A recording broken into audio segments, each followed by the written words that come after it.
Many of the newer ultrasound machines commonly use advanced technology and techniques to better enhance signals and process images. One of these techniques is a post-processing technique called real-time adaptive filtering, which improves resolution and image quality. It leads to improved contrast between tissues and accordingly results in a better outline of organ boundaries, specifically better border delineation, making organs appear more defined.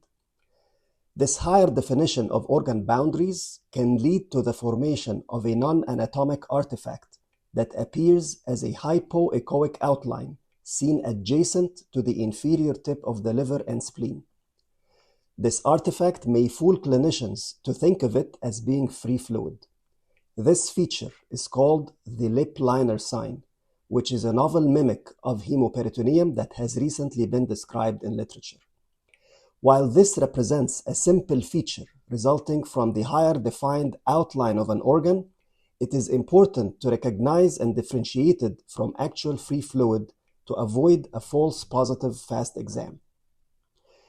A somewhat similar feature previously described in literature is called the double line sign, which also involves the presence of a hypoechoic area in the hepatorenal recess, but outlined by two echogenic lines.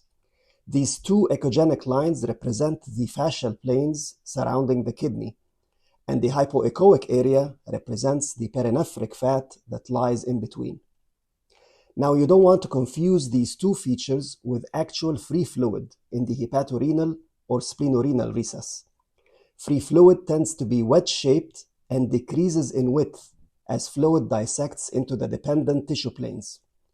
This wedge-like shape can be seen in the double line sign, however, bounded by the two echogenic lines, while in free fluid, only a single echogenic line is seen over the renal side and not on the hepatic side.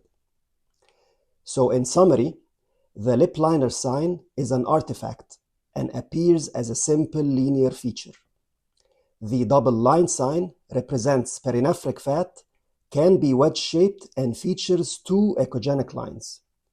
Free fluid, however, is wedge-shaped and features a single echogenic line only at the renal side. Now, to tell if your ultrasound machine uses real-time adaptive filtering, you will ultimately have to check its user manual. I couldn't find an exact year during which this new technique was introduced to ultrasound machines, which is likely in the late 90s or early 2000s. But the bottom line is, it is possible that your ultrasound machine may be utilizing real-time adaptive filtering technology. Recognize these two mimics of a false positive fast exam called the Lipliner and double line signs, and don't confuse them with actual free fluid, especially when the clinical picture is out of context for intra-abdominal hemorrhage. This may lead to additional unnecessary testing and misutilization of resources.